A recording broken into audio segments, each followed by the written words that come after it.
Cinema central. இது கேள்வி பதில் எபிசோட். நிறைய கேள்விகள் எனக்கு வந்திருக்கு, அவங்களுக்கு நான் பதில் சொல்ல ட்ரை பண்றேன்.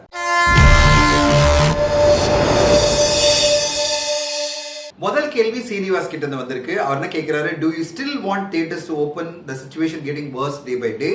Do you think theaters can maintain social distancing strictly to avoid spread? It will only increase the spread அப்படின்னு சொல்லிட்டு சீனிவாஸ் கேட்டிருக்காரு. சீனிவாசனுடைய கேள்வி என்னன்னா, நீங்க இப்படி கோவிட் இன்க்ரீஸ் ஆயிட்டு இருக்கும்போது நீங்க தியேட்டர் ஓபன் பண்ணணும்னு ரெக்கமெண்ட் பண்றீங்களா? சோஷியல் டிஸ்டன்சிங் தியேட்டர்ல மெயின்டைன் பண்ண முடியுமான்னு கேட்கிறாரு. சீனிவாஸ் ஒன்னே நீங்க பார்க்கணும், இப்போ துபாயில தியேட்டர் ஓபன் பண்ணிருக்காங்க, 30% ஆக்குபென்சில தியேட்டர்லாம் ப்ளே பண்ண ஆரம்பிச்சிருக்காங்க படங்களை. அதே மாதிரி நிறைய நாடுகள்ல விரைவில் தியேட்டர் ஓபன் ஆகிற நம்பிக்கையும் இருக்கு. ஸோ இந்தியாவில் பொறுத்தவரையும் பாத்தீங்கன்னா நிறைய ஸ்டேட்ஸ்ல என்ன கேட்டிருக்காங்கன்னா, எங்களுக்கு சோஷியல் டிஸ்டன்சிங்கோட நாங்க மெயின்டைன் பண்றோம், அதாவது சானிடைசர் மெயின்டைன் பண்றோம், மாஸ்க் கம்பல்சரி பண்றோம். தியேட்டர்ல கெபாசிட்டி பாத்தீங்கன்னா 400 இருந்ததுன்னா நாங்க ஒரு 150-200 பேரை மட்டும் நாங்க ஆக்குபை பண்ண வைக்கிறோம். நிறைய நார்ம்ஸ் எல்லாம் போட்டிருக்காங்க. இந்த நார்ம்ஸோட தான் நாங்க அலோ பண்றோம்னு கேட்டுட்டு இருக்காங்க. இப்ப கேரளாலையும் தமிழ்நாட்டிலையும் என்ன எதிர்பார்ப்பு இருக்குன்னா, ஜூன் 15th இந்த அப்ரூவல் ஒருவேளை வரலாம் அப்படின்ற நம்பிக்கை இருக்கு. சோ அது வந்த பிறகுதான் நம்ம இந்த இம்ப்ளிமெண்டேஷன் எப்படி பண்றாங்கன்னு நம்ம சொல்ல முடியும். திரையரங்கு உரிமையாளர் சங்கத்துல இருந்து நிறைய ஸ்டெப்ஸ் எடுத்துட்டு இருக்காங்க. அதாவது எப்படி நம்ம சோஷியல் டிஸ்டன்சிங் மெயின்டைன் பண்ணணும், எப்படி நம்ம வர ஆடியன்ஸை கேர் எடுத்துக்கணும் சொல்லிட்டு, அது மூலமா அட்லீஸ்ட் ஒரு 30-35% ஆக்குபென்சியாவது இனிஷியலா வர ஆரம்பிக்கும். எந்த பிரச்சனையும் இல்லைன்னு வரும்போது நிறைய பேர் வர ஆரம்பிப்பாங்க நம்பிக்கை எனக்கு இருக்கு. அடுத்த கேள்வி அபினேஷ் நாகேந்திரன் கிட்ட வந்திருக்கு. அதுவும் அதே மாதிரி ஒரு கேள்விதான். Does theatre opening is essential to Tamil Nadu government as revenue generated from it is more than revenue generated from OTT taxation? In this unpredictable time, can you predict master in share from Tamil Nadu? அப்படின்னு கேட்டிருக்காரு. அதாவது அபினேஷனுடைய கேள்வி என்னன்னா, இந்த மாதிரி ஒரு கிரிட்டிக்கலான டைம்ல theatre opening அவசியமா அப்படின்னு பாத்தீங்கன்னா உண்மையிலேயே அவசியம் தான் நான் சொல்வேன். ஏன்னா எல்லா விஷயங்களும் எக்கனாமிக்கலி ஓப்பன் ஆகி தான் ஆகணும். இப்ப பாத்தீங்கன்னா பஸ் எல்லாம் ரன் பண்ண ஆரம்பிச்சிருக்காங்க, இது மாதிரி நிறைய மால்ஸ் எல்லாம் ஓப்பன் பண்ண ஆரம்பிச்சிருக்காங்க. நிறைய நாம்ஸோட இன்னைக்கு பாத்தீங்கன்னா எக்கனாமி ஓப்பன் ஆக ஆரம்பிச்சிருக்கு. அதனால தியேட்டர் ஓப்பன் பண்றதும் அவசியம் தான். ஆனா எந்த மாதிரி கேர் நம்ம எடுக்க போறோம் அதை தான் நம்ம பார்க்கணும். தியேட்டர் மூலமா ஒரு வருவாய் இல்ல பாத்தீங்கன்னா ஜிஎஸ்டி 12-18% கவர்மெண்ட் கிடைக்குது. இப்ப நீங்க ஓடிடி பிளாட்ஃபார்ம் விற்கும் போதும் 12% ஜிஎஸ்டி கண்டிப்பா கவர்மெண்ட் கிடைக்குது. அதனால ஜிஎஸ்டி வருமானம் கவர்மெண்ட் குறையன்ற நம்பிக்கை எனக்கு இல்ல. ஏன்னா ரெண்டுமே சேமா தான் இருக்கும். இன்ஃபேக்ட் பாத்தீங்கன்னா டோட்டலா ஒரே அமௌண்ட்டா பில் பண்றது ஓடிடி மூலமா ஸ்ட்ரெயிட்வே என்ன ரெவென்யூ வருது அப்படின்னு கவர்மெண்ட்டுக்கும் தெரியும். எவ்வளவு அமௌண்ட்டை பில் பண்ணிருக்காங்க, எவ்வளவு ஜிஎஸ்டி நமக்கு வருதுன்னு சொல்லிட்டு. தியேட்டர் என்பது பாத்தீங்கன்னா எல்லா தியேட்டரும் கலெக்ட் ஆகி வரும்போது தான் எந்த அளவு ஜிஎஸ்டி கவர்மெண்ட் கலெக்ட் ஆகுன்னு நமக்கு தெரியும். தியேட்டர் ஓபன் பண்றது கண்டிப்பா மக்களுக்கு அவசியம். காரணம் பாத்தீங்கன்னா 75 நாட்களுக்கு மேல அடைபட்டு இருக்கிற மக்கள் இன்னைக்கு ஓரளவு லாக்டவுன் ரிமூவ் பண்ண உடனே எந்த அளவு ரோட்ல போயிட்டு இருக்காங்க நீங்க பாருங்க. அதே மாதிரி அவங்களுக்கு தியேட்டர் என்பது ஒரு அனுபவம். அந்த அனுபவத்தை மிஸ் பண்ணிட்டு இருக்கிற ஆடியன்ஸ் கண்டிப்பா தியேட்டர் ஓபன் பண்ணும்போது சோஷியல் டிஸ்டன்சிங் மெயின்டைன் பண்ணா வருவாங்கன்ற நம்பிக்கை எனக்கு இருக்கு. அடுத்த கேள்வி நவீன் ராஜ் கிட்ட வந்திருக்கு. அடங்கமறு டைரக்டர் கார்த்திக் தங்கவேல், கொம்பன் டைரக்டர் முத்தையா அடுத்த படம் என்ன பண்றாங்க அப்படின்னு கேட்டிருக்காரு. நவீனுக்கு என்னுடைய பதில் என்னன்னா, அடங்கமறு டைரக்டர் கார்த்திக் தங்கவேலுடைய அடுத்த படம் விஷாலோட தான் இருக்க போது. ஆல்மோஸ்ட் எல்லாமே ஃபைனலைஸ் ஆயிருக்கு. அனௌன்ஸ்மெண்ட் வெகு விரைவில் வரும்னு எதிர்பார்க்கப்படுது. கொம்பன் டைரக்டர் முத்தையா பாத்தீங்கன்னா சமீபத்துல தேவராட்டம் அப்படின்ற ஒரு வெற்றி படத்தை கொடுத்தாரு. அடுத்து அவர் எடுக்க போற படம் கார்த்தி அவர்களோட தான் இருக்குன்ற எதிர்பார்ப்பு இருக்கு. கார்த்தி அவர்கள் மணிரத்னம் அவர்களுடைய பொன்னியின் செல்வன் படத்தை இன்னும் முடிக்காம இருக்காரு. அது முடிச்ச பிறகு உடனே கொம்பன் முத்தையா கார்த்தி அவர்களோட சேர்ந்து படத்தை ஆரம்பிப்பார் என்ற எதிர்பார்ப்பு எல்லாருக்குமே இருக்கு. அடுத்து விஜேஷனுடைய கேள்வி, பொன்மகள் வந்தால் படம் மே 29 இரவு 12 மணிக்கு பிரைம் வீடியோல வெளியிடப்படும் என்று சொல்லப்பட்டது. ஆனால் தமிழ் ராக்கர்ஸ் இணையதளத்தில் 11 மணிக்கே வந்துவிட்டது. எனது கேள்வி, இவ்வளவு நாள் திருடுத்தனமாக வெளிநாட்டில் வருகிறது சொன்னார்கள், ஆனால் இப்போது இப்படி வெளியானது இணையத்தில். சோ இதுதான் நான் வேற ஒரு வீடியோல நான் விஜய் சொல்லியிருந்தேன். அதாவது தமிழ் ராக்கர்ஸ் டெக்னாலஜிக்கலி அவ்வளோ டெவலப் ஆயிருக்காங்க. அவங்களுக்கு என்னன்னா, நீங்க எப்போ ப்ரீமியர் பண்றீங்களோ, அதாவது ஓடிடி பிளாட்ஃபார்ம்ல எப்போ ப்ரீமியர் பண்ணாலும் உடனே அவங்களால டவுன்லோட் பண்ணி டொரண்ட் சைட்ஸ்ல வெளியிட முடியுது. அந்த அளவு அவங்க டெக்னாலஜி டெவலப் பண்ணிருக்காங்க. இண்டஸ்ட்ரி ஃபுல்லா ஒரு பெரிய ஷாக்ல இருக்கு. எப்படின்னா, ஓடிடி பிளாட்ஃபார்ம் வெளியிட்ட உடனே எப்படி தமிழ் ராக்கர்ஸால இந்த படத்தை டொரண்ட் சைட்ல வெளியிட முடிஞ்சது அப்படின்னு சொல்லிட்டு இதை இன்வெஸ்டிகேட் பண்ணி தான் கண்டுபிடிக்கணும். இதை எதர் அமேசான் பிரைம் கண்டுபிடிக்கலாம், இல்ல சொன்னா கவர்மெண்ட்ல தான் கண்டுபிடிக்க முடியும். நம்மளால அதை கேரண்டியா சொல்ல முடியாது இப்படிதான் போயிருக்கும் அப்படின்னு சொல்லிட்டு. ஆனா நீங்க சொல்ற மாதிரி முன்னாடி ஓவர்சீஸ்ல இருந்தா படங்கள் பைரசில வந்தது அப்படின்னு மட்டும் சொல்ல முடியாது. அப்ப பாத்தீங்கன்னா நிறைய படங்கள் திரையரங்குல இருந்து கூட போயிருக்கு. அதாவது இந்தியாவில் வெளியிடப்பட்ட திரையரங்குல இருந்து பெங்களூர்ல போயிருக்கு, தமிழ்நாட்டுல இருந்து போயிருக்கு, இப்படி நிறைய இடங்கள்ல இருந்து போயிருக்கு. அதனால அவங்களுக்கு ஏதோ ஒரு வகையில சோர்ஸ் கிடைச்சிட்டு தான் இருக்கு. இப்போ இந்த சோர்ஸ் எப்படி கிடைச்சது அப்படின்னு இன்வெஸ்டிகேட் பண்ணி தான் கண்டுபிடிக்கணும். Indian movie editor கேள்வி என்னன்னா, does a politically incorrect or radical ideology movies or filmmaker will shift their focus to OTT rather than theatrical release due to politician and government pressure. Indian movie எடிட்டுக்கு நான் சொல்ல வேண்டியது என்னன்னா, இப்போ என்ன நடந்துட்டு இருக்குன்னு பாருங்க. ஓடிடில வெளியிடப்பட வேண்டிய காட்மேன் என்ற சீரிஸே வந்து ஸ்டாப் பண்ணியிருக்காங்க. என்ன காரணம்னா, அதனுடைய ட்ரெய்லர் வந்த உடனே எங்களுடைய மனதை புண்படுத்தி இருக்கு, அதனால இதை பேன் பண்ணுங்கன்னு சொல்லிட்டு போலீஸ்ல கம்ப்ளைண்ட் பண்ணி, போலீஸ் பாத்தீங்கன்னா அந்த தயாரிப்பாளர் இயக்குனர் மீது கம்ப்ளைண்ட் ஃபைல் பண்ணியிருக்காங்க. அதோட சேர்ந்து அந்த ஒரிஜினலை வெளியிட பிளான் பண்ண ZEE5க்கு வந்து நோட்டீஸ் போயிருக்கு. ZEE5 உடனே என்ன பண்ணிருக்காங்க, இது நாங்க இப்ப வெளியிடல அப்படின்னு சொல்லிட்டு ஓபன் அனௌன்ஸ்மெண்டே பண்ணிருக்காங்க. அதாவது எங்களுடைய மனதை புண்படுத்துற ஒரு கண்டென்ட் இதுல வந்திருக்கு அப்படின்னு சொல்லிட்டு சில பேர் அப்ஜெக்ஷன் பண்ண உடனே காட்மேன் என்ற வெப் சீரிஸே வெளியிட முடியல. அதாவது நீங்க நினைக்கிற மாதிரி ரேடிக்கலான தாட்ஸை வந்து நீங்க ஓடிடிலயோ சினிமாலயோ ஜஸ்ட் லைக் திஸ் வெளியிட முடியாது. ஏதாவது ஒரு குரூப் வந்து கண்டிப்பா அதுக்கு எதிர நிற்பாங்க, அது மூலமா அது வெளியாகவே போயிடும். அதனால தயாரிப்பாளர்கள் இயக்குனர் பொறுத்தவரையும் எவ்வளவு முடியுமோ அவ்வளவு ரொம்ப கேர்ஃபுல்லா கண்டென்ட் பண்ணா நல்லது. ஏன்னா இன்னைக்கு இருக்கிற சோஷியல் மீடியால ஏதாவது ஒரு விஷயம் வந்து ஆடியன்ஸை புண்படுத்துச்சுன்னா அது மிகப்பெரிய லெவலில் தாக்கத்தை ஏற்படுத்துது, பெரிய போராட்டங்கள்லாம் நடக்க ஆரம்பிக்குது. அதனால கான்ட்ரவர்சி கிரியேட் பண்ணணும், எந்த கண்டென்ட்டும் பண்ணாம பேலன்ஸ்டா நம்ம கண்டென்ட் பிரசன்ட் பண்ணோம்னா எந்த பிரச்சனையும் வராதுன்றதுதான் என்னுடைய நம்பிக்கை. அடுத்த கேள்வி குரு பிரசன்னா கிட்ட வருது. Sir, you mention master theatre release வந்து சிக்கன் அண்ட் எக் ஸ்டோரி மாதிரி, why don't big stakeholders of the film, அதாவது ஆக்டர்ஸ்னா வந்து bite the bullet and release the movie in Tamil Nadu? After all, this could be their way of helping the industry. அதாவது ஒரு பெரிய நடிகரான விஜய் அவர்கள் வந்து எப்படியாவது வந்து மாஸ்டர் படத்தை தமிழ்நாட்டில் ரிலீஸ் பண்ணா என்ன, அதாவது இந்த டைம்ல மாஸ்டர் படம் வெளியானாதான் திரையரங்குக்கு மக்கள் வருவாங்கன்ற சிச்சுவேஷன்ல நீங்க ரெவென்யூக்காக வெயிட் பண்ணாம ஏன் வந்து பைட் தி புல்லட் நீங்க வந்து ரிலீஸ் பண்ணக்கூடாது அப்படின்ற கேள்வியை குரு பிரசன்னா கேட்கிறாரு. குரு பிரசன்னா அவ்வளவு ஈஸியான விஷயம் கிடையாது இது. அதாவது நீங்க தமிழ்நாடு திரையரங்கு மட்டும் பார்க்க முடியாது, கேரளா இருக்கு, கர்நாடகா இருக்கு, ஓவர்சீஸ் இருக்கு, தெலுங்கு இருக்கு, இப்படி பலதரப்பட்ட மார்க்கெட்டை நம்ம பார்க்க வேண்டியிருக்கு. எல்லா மார்க்கெட்லயும் படம் ரிலீஸ் ஆக முடியுமா அப்படின்னு பார்த்து தான் நம்ம ரிலீஸ் பண்ண முடியும். அதாவது தமிழ்நாடு மட்டும் நம்மளுக்கு முக்கியம் அப்படின்னு சொல்லிட்டு படத்தை ரிலீஸ் பண்ண முடியாது. சோ ஓவர்சீஸ்ல கிட்டத்தட்ட 30 கோடி ரூபாய் வருமானம் எதிர்பார்க்கப்படுது. ஆந்திரா தெலுங்கானால 10 கோடி மேல எதிர்பார்க்கப்படுது. கேரளா கர்நாடகால ஒரு 15 கோடி ரெவென்யூ எதிர்பார்க்கப்படுது. இத்தனை ரெவென்யூ மிஸ் பண்ணிட்டு தமிழ்நாடு தியேட்டர்கள் ரிவைவ் ஆகணும், அதனால மாஸ்டர் படத்தை உடனே ரிலீஸ் பண்ணுவோம் அப்படின்ற டிசிஷனை ஜஸ்ட் லைக் எடுக்க முடியாது. எல்லா தியேட்டர்கள் ரைட்ஸும் எக்ஸ்ப்ளாய்ட் பண்ண முடியுமா, உலகெங்கும் இந்த படத்தை ரிலீஸ் பண்ண முடியுமா பார்த்துதான் யாரா இருந்தாலும் ரிலீஸ் பண்ண முடியும். அது வந்து நடிகரா இருக்கிற விஜய் அவர்கள் மட்டும் தான் டிசிஷன் பண்ண முடியாது, எல்லோரும் சேர்ந்து தான் எடுப்பாங்க. அது தயாரிப்பாளர் இன்வால்வ்டு, கோ ப்ரொடியூசர்ஸ் இன்வால்வ்டு, அவர் நடிகர் இன்வால்வ்டு, எல்லாருமே இன்வால்வ் ஆயிருக்காங்க. அதனால நீங்க நினைக்கிற மாதிரி ஜஸ்ட் லைக் தட் ஒரு டிசிஷன் எடுக்க முடியாது. ஒரு கேர்ஃபுல்லா அணுக வேண்டிய விஷயம் இது. அடுத்த கேள்வி பிரகா கிட்ட வந்திருக்கு. Sir, when audio rights is sold to a company, அதாவது சோனி மியூசிக்கோ இல்ல திங்க் மியூசிக்கோ, how the company is profitable with the rights, அதாவது ஆடியோ கம்பெனி எப்படி earn பண்றாங்க அப்படின்னு அவங்க கேக்குறாங்க. பிரகா, இந்த ஆடியோ ரைட்ஸ் பொறுத்தவரை பாத்தீங்கன்னா நீங்க நினைக்கிற மாதிரி மியூசிக் ரைட்ஸ் மட்டும் கிடையாது, நிறைய விஷயங்கள் இருக்கு. அவங்களுக்கு என்னென்ன ரைட்ஸ் நாங்க கொடுக்குறோம்னா, டீசர் ரைட், ட்ரெய்லர் ரைட், அந்த படத்தினுடைய ஆடியோ, அதாவது ஃபுல் படத்தினுடைய ஆடியோ, டயலாக் வெர்ஷன் நான் சொல்றேன். சோ இப்படி பலதரப்பட்ட ரைட்ஸ், ஒரு படத்தினுடைய ஆடியோ சம்பந்தப்பட்ட எல்லா ரைட்ஸுமே அந்த ஆடியோ கம்பெனிக்கு போயிடும். அதனால ஆடியோ கம்பெனி வந்து அந்த ரைட்ஸ் வந்து பல விதங்களில் எக்ஸ்ப்ளாய்ட் பண்ண முடியும். சோ ரேடியோல எக்ஸ்ப்ளாய்ட் பண்ண முடியும், இன்டர்நெட்ல எக்ஸ்ப்ளாய்ட் பண்ண முடியும். நம்ம எப்பெல்லாம் சாங்ஸ் போடுறோமோ அந்த சாங்ஸ் வந்து வீடியோவை போட்டாலும் அவங்களுக்கு தான் அந்த ரைட்ஸ் போகும். அப்படி நிறைய விஷயங்கள்ல அவங்களுக்கு அதை ஏர்ன் பண்ண முடியுது. இதுக்கு உதாரணமா நான் சொல்லணும்னா, மாரிட்டு படத்துல வந்து ரவுடி பேபி சாங் எடுத்து பாருங்க, கிட்டத்தட்ட 900 மில்லியன் வியூஸ் வந்து அந்த சாங் விஷுவல பார்த்திருக்காங்க. அந்த ஆடியோ கம்பெனிக்கு தான் அந்த ரைட்ஸ் வேல்யூ போகும். மாரிட்டு படத்தை பொறுத்தவரை பாத்தீங்கன்னா 1.5 பாரே வந்து அவங்க ஆடியோ கம்பெனி மூலமா ரிலீஸ் பண்ணிருக்காங்க. அதனால மொத்த ரெவென்யூ ஆல்மோஸ்ட் 2 crore கிட்ட அவங்களுக்கே அந்த ரெவென்யூ போயிருக்கு. ஒருவேளை மாரிட்டு படத்தை வந்து வேற ஒரு ஆடியோ கம்பெனி வாங்கியிருந்தாங்கன்னா அவங்களுக்கு தான் அந்த என்டையர் ரெவென்யூ போயிருக்கும். இப்படி சாங் விஷுவல் தொடங்கி ட்ரெய்லர், டீசர்னு எல்லா விதங்களையும் including making of the film எல்லாமே வந்து ஆடியோ கம்பெனிக்கு தான். அதனால ஒரு படம் வந்து விஷுவலா வெற்றி அடையும் போது ஆடியோ கம்பெனியும் அது மூலமா வெற்றி அடையுது. அடுத்த கேள்வி மேக்ஸ்வெல் கேட்டிருக்காரு. Sir, how satellite rights of a movie sold, like auction, anything happen for it, and how they decide expired date of satellite rights? Maxwell, நீங்க நினைக்கிற மாதிரி வந்து satellite rights ஆக்ஷன் மூலமா யாரும் வாங்க மாட்டாங்க. satellite சேனல் அவங்களுக்குன்னு ஒரு வரைமுறை வச்சிருக்காங்க. அதாவது டாப் 10 நடிகர்கள் இல்ல டாப் 20 நடிகர்களுடைய படத்தை உடனே வாங்கணும் அப்படின்னு சொல்லிட்டு. ஏன்னா அந்த படங்களுக்குலாம் டிஆர்பி, அதாவது டெலிவிஷன் ரேட்டிங் பாயிண்ட் வந்து கேரண்டி. சோ அவங்க என்ன பண்றாங்க, பெரிய நடிகர்கள் தொடங்கி ஒரு மீடியம் நடிகர்கள் வரையும் ஒரு லிஸ்ட் வச்சிருக்காங்க. அந்த நடிகர்கள் நடிச்ச படங்களை அனௌன்ஸ் பண்ணி ஃபர்ஸ்ட் லுக் வந்த உடனே அந்த படத்துடைய சேட்டலைட் ரேட்டை அவங்க வாங்கிடுவாங்க. மீதி நடிகர்கள் நடிச்ச படத்தை வந்து பாத்தீங்கன்னா ப்ரொடியூசர்ஸ் தான் அந்த சேட்டலைட் சேனலை ஃபாலோ பண்ணிட்டே இருக்கணும். ப்ரொடியூசர்ஸ் வந்து கேட்பாங்க, இந்த மாதிரி ட்ரெய்லர் வெளியிட்டு இருக்கோம், நீங்க பாருங்க சார், உங்களுக்கு சேட்டலைட் ரேட் இன்ட்ரெஸ்ட் இருக்கா அப்படின்னு கேட்டு அதுக்கு பிறகு அவங்களுக்கு இன்ட்ரெஸ்ட் இருந்ததுன்னா, ஒருவேளை ஏதோ ஒரு வகையில அந்த ட்ரெய்லர் இம்பாக்ட் பண்ணிச்சு, இல்ல வந்து அந்த டீசர் நல்ல ஒரு ரீச் இருந்தது, இல்ல பாடல் காட்சி ரொம்ப பரபரப்பா பேசப்படுது அப்படின்னா சேட்டலைட் சேனல் ஒருவேளை இன்ட்ரெஸ்ட் காமிக்கிறதுக்கு வாய்ப்பு இருக்கு. இல்லைன்னு சொன்னா சேட்டலைட் சேனல் வாங்க மாட்டாங்க. இப்ப நீங்க பாத்தீங்கன்னா ஓவராலா தமிழ் சினிமால ஒரு 200 படம் வருதுன்னு வச்சுக்கலேன், 40 இருந்து 50 படங்களை தான் ரிலீஸ்க்கு முன்னாடி சேட்டலைட் சேனல் வாங்குவாங்க. மீதி 150 பாத்தீங்கன்னா சேட்டலைட் சேனல் வாங்க மாட்டாங்க. அந்த 150 படங்கள்ல ரிலீஸ் ஆன பிறகு படம் நல்லபடியா போயிருக்கு அப்படின்னா ஒருவேளை ஒரு 20-30 படத்தை வாங்க வாய்ப்பு இருக்கு.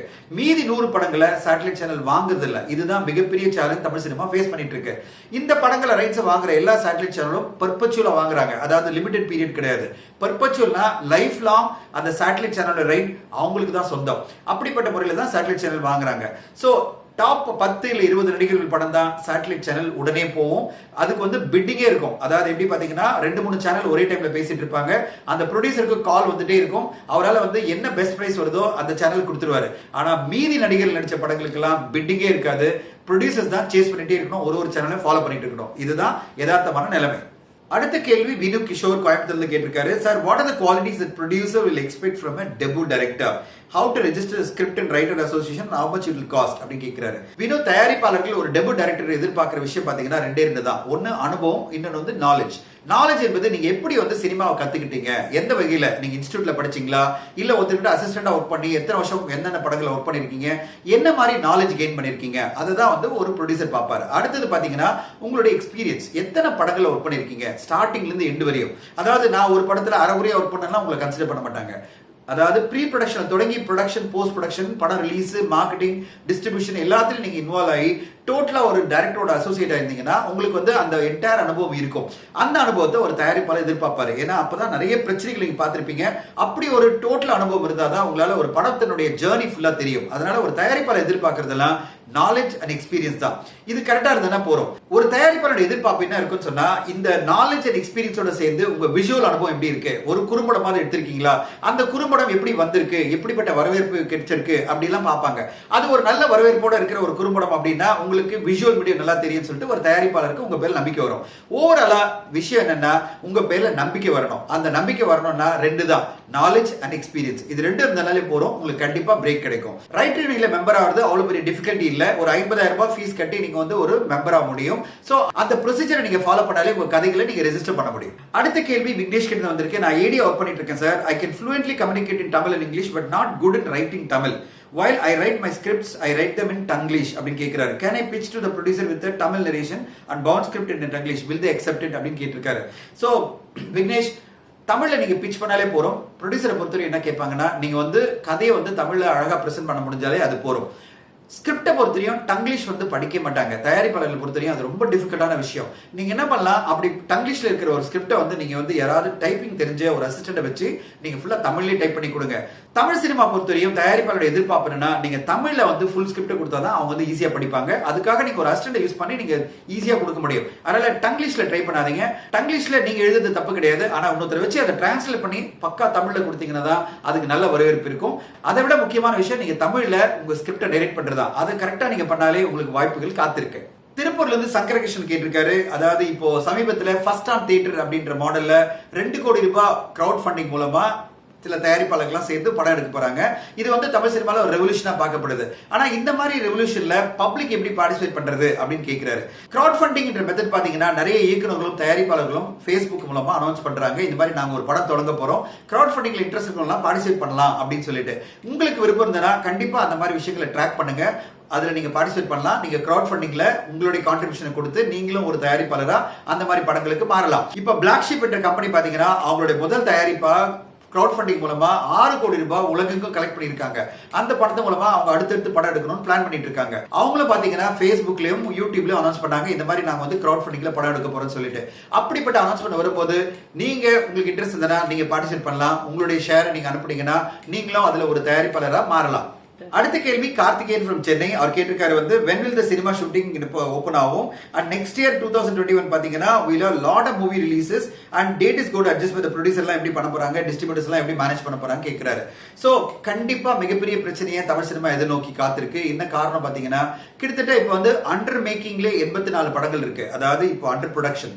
இந்த படங்கள்லாம் கம்ப்ளீட் ஆகி வெளியாகணும். அதுக்கு பிறகு பாத்தீங்கன்னா நிறைய படங்கள் வந்து லைன் அப் பண்ணிருக்காங்க ஆரம்பிக்கிறதுக்கு. இப்ப பாத்தீங்கன்னா 2021 சாக்கோ பிளாக் அப்படின்னு அப்படின்னுவாங்க. அதாவது வாரம் 4 இருந்து 5 படங்கள் ரிலீஸ் ஆகிறதுக்கான வாய்ப்பு இருக்கு. இந்த வருஷமே பாத்தீங்கன்னா ஒருவேளை ஆகஸ்ட்ல படங்கள் ரிலீஸ் ஆக ஆரம்பிச்சதுன்னா மினிமம் 4 இருந்து 5 படம் ரிலீஸ் ஆகும். அப்படிப்பட்ட ஒரு சூழ்நிலை தான் தமிழ் சினிமா சந்திச்சு வரப்போகுது. என்ன காரணம்னா நிறைய படங்கள் ஆல்ரெடி எடுக்கப்பட்டிருக்கு, நிறைய படங்கள் எடுக்க போறாங்க. கண்டிப்பாக 2020 ஆகஸ்ட்ல இருந்து 2021 பாத்தீங்கன்னா ஒரு மிகப்பெரிய சேலஞ்சிங்கான பீரியடா இருக்க போது தயாரிப்பாளர்கள்லாம் கேர்ஃபுல்லா அவங்க படங்களை ரிலீஸ் பண்ணாங்கன்னா எஸ்கேப் ஆக முடியும். நல்ல படங்கள் கண்டிப்பாக மக்களால் வரவேற்கப்படும். ஆனா ஆவரேஜான படமோ மக்கள் வந்து அதிகமா ரசிக்காத படங்களோ பாத்தீங்கன்னா கண்டிப்பா ஆடியன்ஸ் மத்தியில வரவேற்பு இருக்காது. சோ ஒரு பெரிய சேலஞ்சிங்கான சிச்சுவேஷன் தான் தமிழ் சினிமா எதிர்நோக்கி காத்திருக்கு. அடுத்த கேள்வி பரத் வேணுகோபால் கிட்ட இருந்து, as a producer நீங்க வந்து ஒரு ஆக்டர் எப்படி சூஸ் பண்றீங்க? அதாவது உங்க டைரக்டர் கேட்கறதுனால ஒரு ஆர்டிஸ்ட் சூஸ் பண்றீங்களா இல்ல அந்த கதைக்கு தேவைப்படுதா அப்படின்னு சொல்லிட்டு. கதைக்கு தாங்க ஆக்டர், டைரக்டர் சொல்றதுனால ஒரு ஆக்டர் யாரும் சூஸ் பண்ண மாட்டாங்க. ஒரு கதைக்கு எந்த மாதிரி ஆக்டர் போட்டா அந்த படம் வந்து நெக்ஸ்ட் லெவல் போகும் அப்படின்னு சொல்லி தான் எல்லா தயாரிப்பாளரும் பார்ப்பாங்க. ஒரு கதையை ஃபைனலைஸ் பண்ண உடனே நம்ம பார்க்குற விஷயம் என்னன்னா இது மாதிரி ஒரு கதைக்கு எந்த மாதிரி ஒரு ஆர்டிஸ்ட் கரெக்டா ஃபிட் ஆவாங்க, இந்த கதையை நெக்ஸ்ட் லெவல் கொண்டு போறது எந்த ஆர்டிஸ்டால முடியும், அப்படிதான் வந்து ஒரு தயாரிப்பாளர் எவாலுவேட் பண்ணுவாரு. அதோட சேர்த்து என்ன பார்ப்பாங்கன்னா மார்க்கெட் வைபிலிட்டி பார்ப்பாங்க. ஓகே ஃபைன், இந்த கதைக்கு இந்த ஆக்டர் வந்து சூட் ஆவாரு, இதெல்லாம் ஓகே, பட் அவருக்கு மார்க்கெட் இருக்கா, அந்த மார்க்கெட் அதாவது இந்த படம் வந்து பெரிய லெவல்ல பட்ஜெட்ல பண்ணப்படணும் அப்படின்னு சொன்னா அதை அந்த ஆக்டரால கேரி பண்ண முடியுமா, இப்படி எவாலுவேட் பண்ணுவாங்க. சோ ஒரு ஆக்டர் டிசிஷன் என்பது ஜஸ்ட் லைக் தட் யாருமே பண்ண மாட்டாங்க. ஒரு தயாரிப்பாளர் என்னன்னா ஒரு படத்துக்கு மினிமம் 2-3 ஆர்டிஸ்ட் ஷார்ட் லிஸ்ட் பண்ணுவாங்க.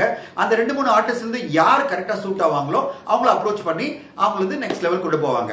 சோ இது வந்து ஒரு கதை தான் வந்து ஒரு ஆர்டிஸ்ட் டிசைட் பண்ணதை தவிர ஒரு டைரக்டரோ இல்ல ஒரு தயாரிப்பாளரோ கிடையாது. அதாவது ஒரு ஆக்டருக்காக ஒரு கதைகளை உருவாக்கினாலே பிரச்சனை ஆரம்பிக்கும். நம்ம கதைக்காக ஒரு ஆக்டர் ஃபைனலைஸ் பண்ணும்போது அந்த கதை நெக்ஸ்ட் லெவல் எலிவேட் ஆகும். அது மூலமா அந்த படத்துடைய சக்சஸும் ஓரளவு கேரண்டி ஆகுது. அடுத்த கேள்வி வெங்கட் கிட்ட வந்திருக்கு. Sir, what do you feel about the OTT release of பொன்மகள் வந்தால்? What is the response of general public? Does this film give good opening for other Tamil films direct OTT release? அப்படின்னு கேட்டிருக்காரு. பொன்மகள் வந்தால் படத்தை பொறுத்தவரை பாத்தீங்கன்னா மிகப்பெரிய வரவேற்பு கிடைச்சிருக்கு. ஓவராலா அந்த ஓடிடி பிளாட்ஃபார்ம் எல்லாருமே ரொம்ப ஹாப்பி. ஏன்னா அவங்க எதிர்பார்த்ததை விட நிறைய ரெஸ்பான்ஸ் வந்திருக்கு. உலகெங்கும் பாத்தீங்கன்னா லட்சக்கணக்கான பேர் பொன்மகள் வந்தால் படத்தை பார்த்திருக்காங்க. அது மூலமா பொன்மகள் வந்தால் ஒரு டாக்கிங் பாயிண்டா இந்தியன் சினிமால மாறி இருக்கு. அந்த படத்தினுடைய ரெஸ்பான்ஸை பார்த்துட்டு இப்போ நிறைய ஓடிடி பிளாட்ஃபார்ம் வந்து பேசிட்டு இருக்காங்க. இப்போ வந்து நெட்ஃபிளிக்ஸ் வந்து அநேகமா அந்தகாரம் படத்தை வந்து வெளியிட போறாங்க அப்படின்னு பேசிட்டு இருக்காங்க. ஜூன் மாசம் 19ஆம் தேதி நம்ம பெண்குயின் படம் வருது. அந்த படம் எப்படி ரெஸ்பான்ஸ் வருதுன்னு பார்க்கணும். தொடர்ந்து நிறைய படங்கள் ஓடிடில வரப்போகுது. எல்லாமே பாத்தீங்கன்னா சின்ன மீடியம் பட்ஜெட் படங்கள் தான். இந்த படங்களுக்கு எப்படி ரெஸ்பான்ஸ் வருது பார்த்து தான் ஓடிடி பிளாட்ஃபார்ம் அடுத்து பெரிய லெவல் படங்களுக்கு பிட்ச் பண்ணுவாங்க. சோ ஆனா ஓடிடி பிளாட்ஃபார்ம் பொறுத்தவரை பாத்தீங்கன்னா ஓவர் நைட்ல டிசைட் பண்ற விஷயம் கிடையாது. ஏன்னா அவங்கள பொறுத்தவரை வந்து லாங் டர்ம் பார்ப்பாங்க. ஒரு 50 நாட்களுக்கு ஒரு படம் எப்படி ரெஸ்பான்ஸ் வந்திருக்குன்னு தான் பார்ப்பாங்க. இது வந்து ஓப்பனிங் பாக்ஸ் ஆஃபீஸ் கிடையாது. அதாவது முதல் வீக்கெண்ட்ல எத்தனை பேர் படம் பார்த்தாங்க, எவ்வளவு கலெக்ஷன் ஆச்சு அப்படி எல்லாம் பார்க்குற விஷயம் கிடையாது. 50 நாட்கள்ல ஒரு படம் எந்த அளவு வந்து மக்கள் மத்தியில ரீச் ஆயிருக்கு, எத்தனை லட்சம் பேர் இந்த படத்தை பார்த்திருக்காங்க, அதை வச்சுதான் ஒரு ஓடிடி பிளாட்ஃபார்ம் டிசைட் பண்ணுவாங்க இந்த படத்துக்கான வரவேற்பு நல்லா இருந்ததா இல்லையான்னு சொல்லிட்டு. இப்போதைக்கு பொன்மகள் வந்தால் கிடைச்ச ரெஸ்பான்ஸ் பொறுத்தவரையும் எவ்ரிஒன் இஸ் ஹாப்பி. அதுதான் நான் சொல்ல முடியும். அடுத்த கேள்வி சுந்தர் கிட்ட வந்திருக்கு. Sir, why comedy actor Vadivelu is still not getting chances? What is the actual problem? We miss him a lot அப்படின்றாரு. சுந்தர், எல்லாருமே மிஸ் பண்ற ஒரு மிகப்பெரிய நடிகர் யார் பாத்தீங்கன்னா அது வடிவேல் சார் தான். வடிவேல் சாருடைய பாத்தீங்கன்னா இந்த லாக்டவுன்ல மிகப்பெரிய லெவல்ல ஒருத்தர் என்டர்டெயின் பண்ணாருன்னா இந்தியன் மக்கள் எல்லாரையுமே அது வடிவேல் அவர்கள் தான். வடிவேல் அவருடைய காமெடி மீம்ஸ் சொல்லி எல்லா சேனலும் போட்டு நம்மளை என்டர்டெயின் பண்ணியிருந்தாங்க. அப்படிப்பட்ட ஒரு மிகப்பெரிய என்டர்டெய்னர் தான் வடிவேல் அவர்கள். வடிவேல் சார் பொறுத்தவரை பாத்தீங்கன்னா அவரு தான் ஒரு ஒதுக்கி இருக்காரு தவிர தமிழ் சினிமா ஒதுக்கல. அவர் என்ன சொல்றாரு, எனக்கு சரியான படம் வரும்போது நான் கண்டிப்பா வந்து நடிக்கிறேன் அப்படின்னு சொல்லிட்டு அவர் வெயிட் பண்ணிட்டு இருக்காரு, நல்ல படம் கிடைக்கணும் அப்படின்னு சொல்லிட்டு. தமிழ் சினிமா பொறுத்தவரை பாத்தீங்கன்னா எல்லாருமே எதிர்பார்க்கறது என்னன்னா வடிவேல் சார் திருப்பி நடிக்கணும், நிறைய படங்கள் நடிக்கணும் தான் எதிர்பார்த்துட்டு இருக்காங்க. இது அவரை தான் டிசைட் பண்ணோம் எந்த படத்தை நடிக்க போறேன், எப்ப நடிக்க போறேன்னு சொல்லிட்டு. தமிழ் சினிமா பொறுத்தவரையும் என்னைக்குமே டிமாண்ட்ல இருக்க ஒரு நடிகர் யாருன்னு பாத்தீங்கன்னா அது வடிவேல் அவர்கள் தான். அடுத்த கேள்வி மணிகண்ட கிட்ட வந்திருக்கு. விஸ்வரூபம் 1 அளவுக்கு விஸ்வரூபம் 2 போலயே என்ன காரணம்? கமல் சார் வந்து இந்த படத்துல வந்து ப்ராப்பரா அந்த கதையை சொல்லலையா அப்படின்னு கேட்கிறாரு. இல்லங்க, ஆக்சுவலி நீங்க பாத்தீங்கன்னா விஸ்வரூபம் எடுக்கும் போது அவங்க விஸ்வரூபம் 2 எடுக்கணுன்ற பிளான்ல எடுக்கல. விஸ்வரூபம் ஒரு படமா தான் வரணும்னு பிளான் பண்ணியிருந்தாங்க. பார்ட் 2ன்ற பிளானே இல்ல. ஆனா படம் எடுத்துட்டு இருக்கும் போது நிறைய லெங்த் வந்த உடனே சரி பார்ட் 2 வச்சுக்கலாம் அப்படின்னு சொல்லிட்டு ஒரு பார்ட்டோட அந்த படத்தை முடிச்சாங்க. அந்த படம் விஸ்வரூபம் 1 வெளிவந்தது. விஸ்வரூபம் 1 மேக்கிங் வந்து அசாத்தியமா இருந்தது. எல்லாருமே ஆச்சரியப்பட வச்சது. மிகப்பெரிய அந்த படத்துக்கு வரவேற்பு இருந்தது. ஆனா அந்த படத்துடைய கண்டினியூஷனா தான் விஸ்வரூபம் 2 இருந்தது. ரெண்டாவது விஸ்வரூபம் 2 படத்துக்கு மிகப்பெரிய பிரச்சனையா என்ன அமைஞ்சதுன்னா அந்த படத்தை தயாரிச்ச ஆஸ்கர் பிலிம்ஸ் பெரிய லெவல்ல ஒரு ஃபைனான்சியல் சிக்கல்ல மாட்டிக்கிட்டாங்க. அதனால அந்த படத்தை வந்து அவங்க சீக்கிரமா கொண்டு வர முடியல, அதுக்கான பப்ளிசிட்டியும் சரியா பண்ண முடியல. பல பிரச்சனை நடுவுல அந்த படம் விஸ்வரூபம் வெளிவந்து அந்த படத்துக்கான சரியான ரெஸ்பான்ஸ் கிடைக்காம போயிடுச்சு. உண்மையிலே பாத்தீங்கன்னா விஸ்வரூபம் 1 வெளிவந்த 1 இயர்க்குள்ள விஸ்வரூபம் 2 படம் வந்திருந்ததுன்னா கண்டிப்பா மிகப்பெரிய வரவேற்பை பெற்றிருக்கும். ஆனா அன்பார்ச்சுனேட்லி பாத்தீங்கன்னா விஸ்வரூபம் 1 வெளிவந்து சில வருடங்கள் கழிச்சு தான் விஸ்வரூபம் 2 வெளிவந்தது. அந்த கேப் வந்து அந்த படத்து மேல இருந்த எதிர்பார்ப்பை குறைச்சிடுச்சு. எப்படி பாகுபலி 1 வந்த பிறகு பாகுபலி 2க்கு பெரிய எதிர்பார்ப்பை கிரியேட் பண்ணிட்டே இருந்தாங்களோ அந்த மாதிரி ஒரு எதிர்பார்ப்பை விஸ்வரூபம் 2 படத்துக்கு கிரியேட் பண்ணல. அது மட்டும் கிரியேட் பண்ணி ஒரு சரியான ஸ்டோரியை பிரசன்ட் பண்ணியிருந்தா விஸ்வரூபம் 2 எப்படி பாகுபலி 2 வெற்றி அடைஞ்சதோ அதே மாதிரி ஒரு வெற்றியை சுமச்சிருக்கும். இந்த எபிசோடுடைய கடைசி கேள்வி சுந்தர் கிட்ட வந்திருக்கு. Sir, which movie is a Pongal winner of 2014? ஜில்லாவா வீரமான்னு கேட்டிருக்காரு. சுந்தர், ஒரு சேலஞ்சிங்கான கேள்வி கேட்டிருக்கீங்க. இதுக்காக நான் என்ன பண்ணேன், 2 படத்துடைய டிஸ்ட்ரிபியூட்டர்ஸ் எல்லார்ட்டும் ஃபோன் பண்ணி கேட்டு உங்களுக்கு இந்த தகவலை பிரசன்ட் பண்றேன். 2 படமே வந்து மிகப்பெரிய எதிர்பார்ப்புல இருந்தது. ஒன்னு பாத்தீங்கன்னா ஜில்லா பொறுத்தவரையும் தளபதி விஜயோட சேர்ந்து அதுல வந்து மோகன்லால் சார் நடிச்சிருந்தாரு. பாடல்கள் ரொம்ப அருமையா இருந்தது. தமிழ் சினிமாவோட மிகப்பெரிய பேனரான சூப்பர் குட் அதை வந்து தயாரிச்சிருந்தாங்க. வீரம் பொறுத்தவரையும் பாத்தீங்கன்னா இதே மாதிரி ஒரு மிகப்பெரிய பேனர் வந்து அந்த படத்தை தயாரிச்சிருந்தாங்க. அஜித் அவர்களோட முதல் முறையா சிறுத்தை சிவா அவர்கள் அந்த படத்தை எடுத்தாரு. சோ ஒரு பெரிய எதிர்பார்ப்புல வீரம் படமும் இருந்தது. 2 படமும் பொங்கலுக்கு ஒரு சரியான போட்டியை தான் வந்தது. ஆனா ப்ரீ சேல்ஸ்ல படம் வெளிவரதுக்கு முன்னாடியே மிகப்பெரிய லெவல்ல ஜில்லா படத்துக்கு வரவேற்பு இருந்தது. வியாபாரமும் பெருசாயிடுச்சு. ஓவர்சீஸ், சேட்டலைட், டிஜிட்டல் அப்படின்னு சொல்லிட்டு எல்லா வியாபாரமும் பெருசான தொட்டு அந்த படம் வணிக ரீதியில ரிலீஸ் ஆகும் போதே மிகப்பெரிய வெற்றி படமா தான் வெளிவந்தது. ஆனா வீரம் படம் வெளிவந்த பிறகு அந்த படத்தினுடைய கண்டென்ட் அந்த படத்தை மிகப்பெரிய ஸ்ட்ராங்கா சக்சஸ் கொடுத்தது. அதாவது ஒரு ஸ்ட்ராங்கான கண்டென்ட் மூலமா வீரம் படம் அந்த பொங்கலுக்கு வெளிவந்து மிகப்பெரிய வரவேற்பை பெற்றது. ரெண்டுமே வணிக ரீதியில அந்த படத்தை தயாரிச்ச தயாரிப்பாளர்களுக்கு வெற்றி படமா தான் அமைஞ்சது. வணிக ரீதியில பாத்தீங்கன்னா 2014 பொங்கல்ல வெளிவந்த 2 படங்களும் வெற்றி படங்கள் தான். ஆனா கண்டென்ட் வைஸ் மக்கள் மத்தியில பரபரப்பா பேசப்பட்டு ரொம்ப நாள் ஓடின படமா எந்த படம் அமைஞ்சதுன்னா அது வீரம் படம் தான். இந்த எபிசோட்ல எனக்கு வந்த நிறைய கேள்விகளுக்கு நான் பதில் சொல்ல ட்ரை பண்ணிருக்கேன். உங்களுக்கு இந்த எபிசோட் பிடிச்சிருக்கும் நம்புறேன். சினிமா சென்டருக்கு சப்ஸ்கிரைப் பண்ணுங்க, ஷேர் பண்ணுங்க, லைக் பண்ணுங்க. மிக முக்கியமா உங்க கமெண்ட்ஸ்களை பதிவு பண்ணுங்க. Thank you so much for watching Cinema Central.